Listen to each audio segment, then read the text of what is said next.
Doing the wrong way up. Just going to turn them on. Thank you. Okay, number one. How are single women typically represented on screen? Well, I think for a long time they kind of weren't represented on screen. So I think there's more representation now.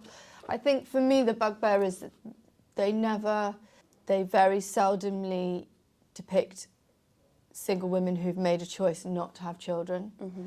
It's always, or if they don't have children, it's always like a sad thing. They've tried, or they can't have kids, or they haven't found the right person. It's never that they've chosen that they don't want to have kids. They're happy being maybe single, but they're certainly happy being childless. Mm-hmm. And if they do ever do that, it's usually because she's a very stern businesswoman.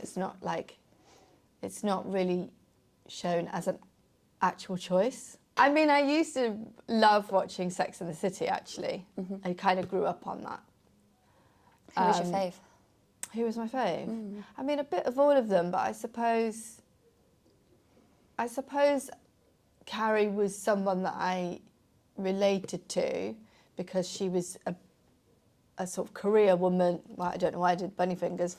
A career woman in the kind of creative industries who hadn't got children and didn't seem to want to have children. Mm-hmm. Career, home, marriage, babies, happy ever after. Which of these milestones haven't you reached? Oh, well, we've just kind of covered some of that.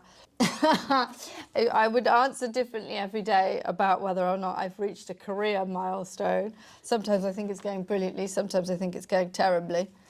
I do own my own home. I have been married. Divorce isn't on. Oh, that's happily ever after.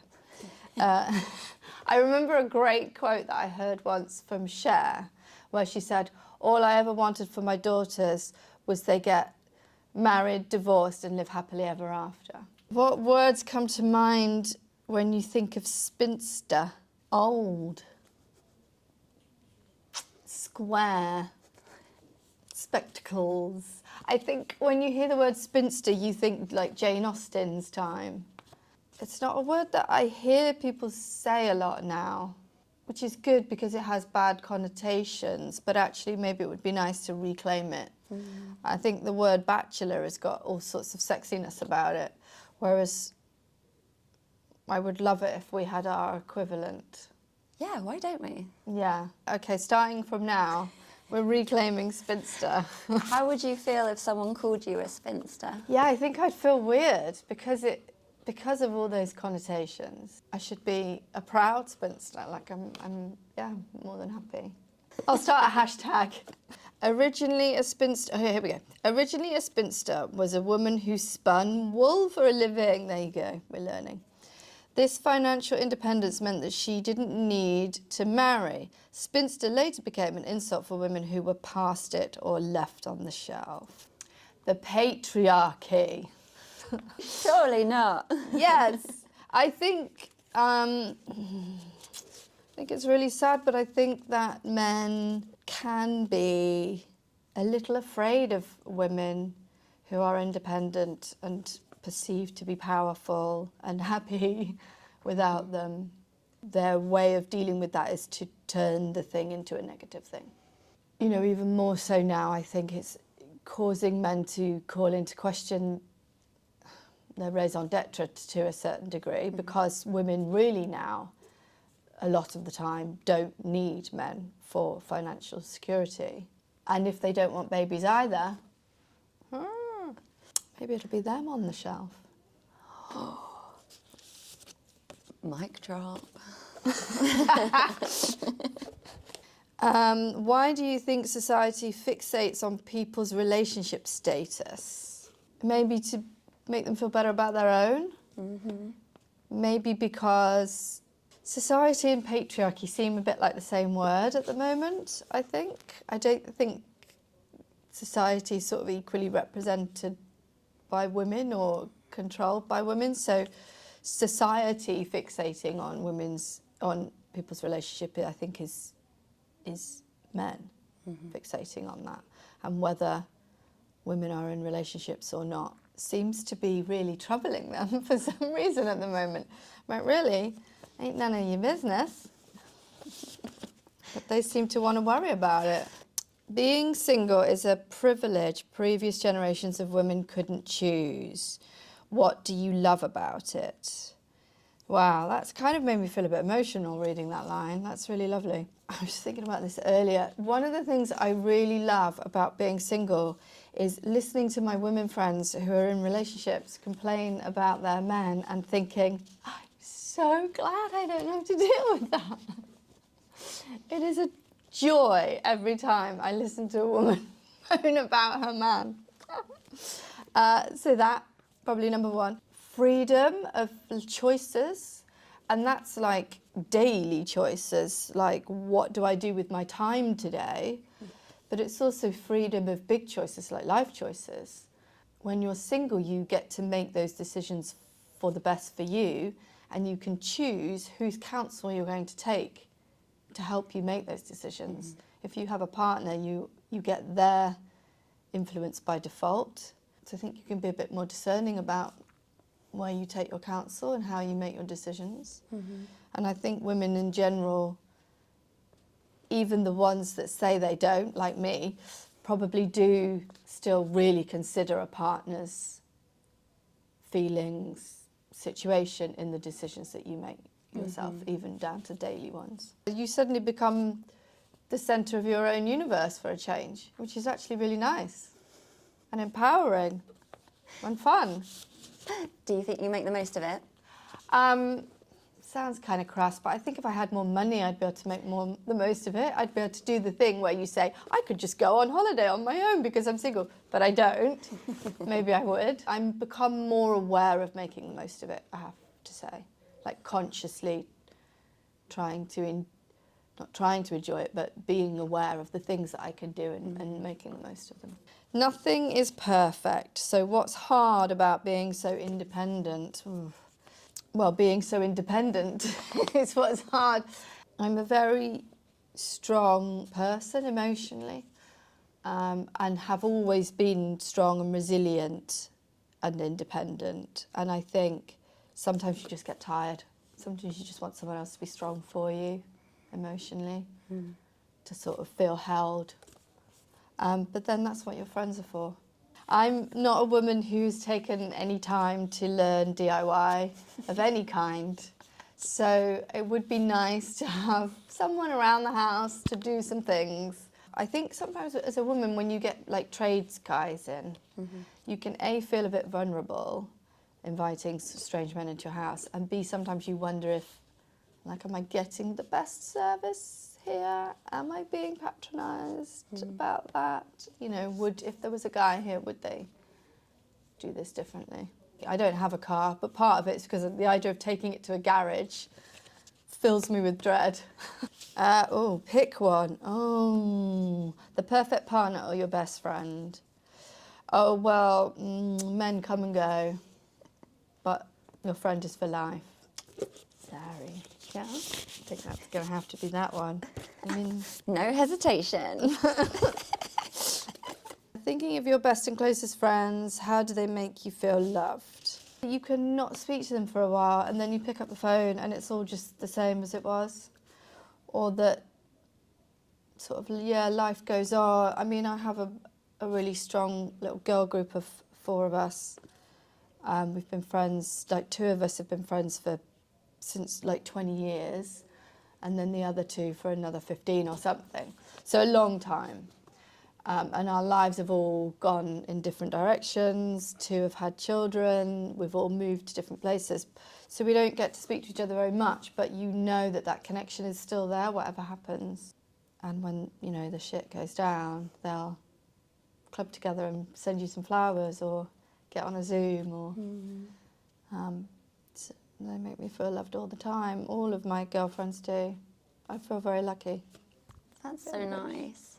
Do you think they're your soulmates? I do, yeah. Let's get worse. Imagine you are 80 years old and still single. Describe a day in your life. I've definitely earned loads of money by then.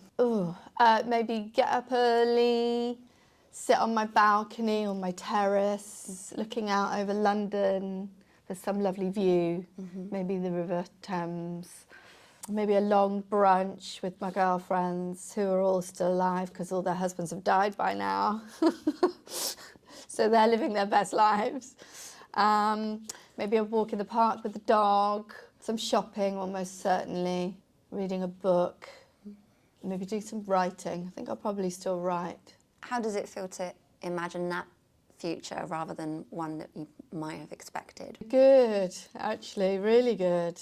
I went through a phase where I could imagine myself as a grandma round a table of all my sons and their kids, but I never could imagine myself as a mother. So there was a weird thing, I skipped to that bit. Being single in your 80s and being kind of single without children for most of your life, like it forces you, not that it's a chore, but it forces you to really invest in those friendships that will last.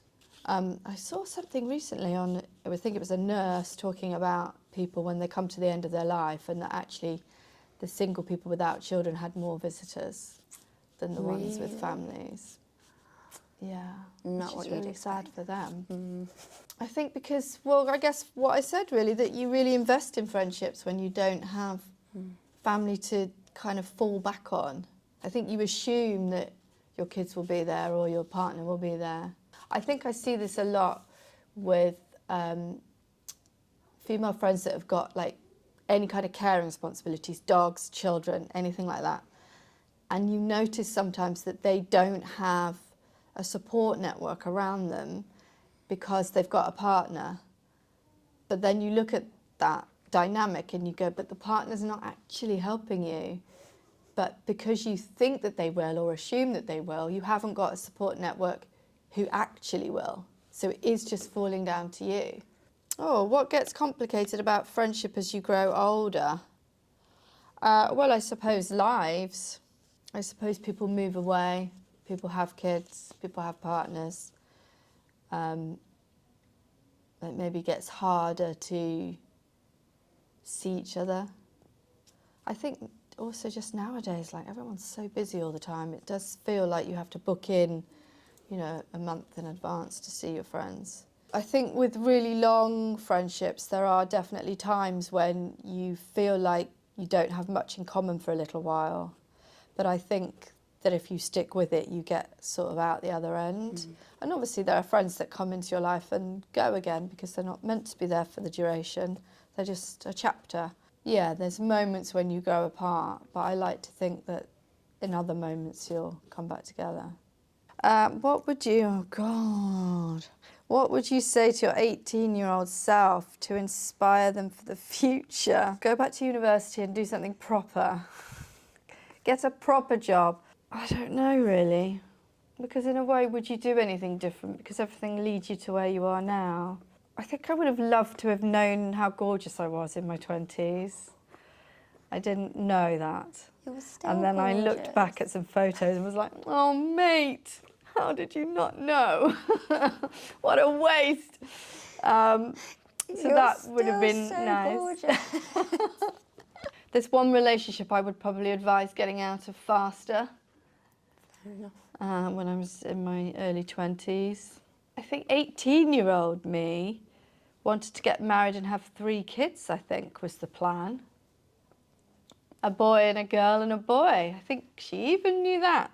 But 45-year-old me is quite glad I didn't do that. You were wrong. I don't know how she'd feel. It'll work out.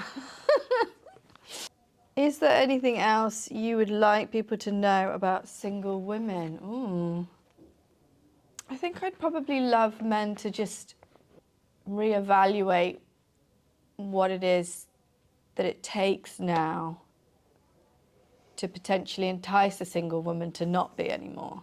I'd love guys to know and people to know that it's not like, oh, I'm single. It's like, no, that's actually, when looking at the options, this is the best one. And this far exceeds some of the other options. So I think for people to know that it is a choice, like a happy choice. I mean, I can only talk from my kind of heterosexual point of view, but like that they really need to know they need to bring something else to the table now, because we're not just all waiting to be saved. Looks like this one's a feminist. Oh,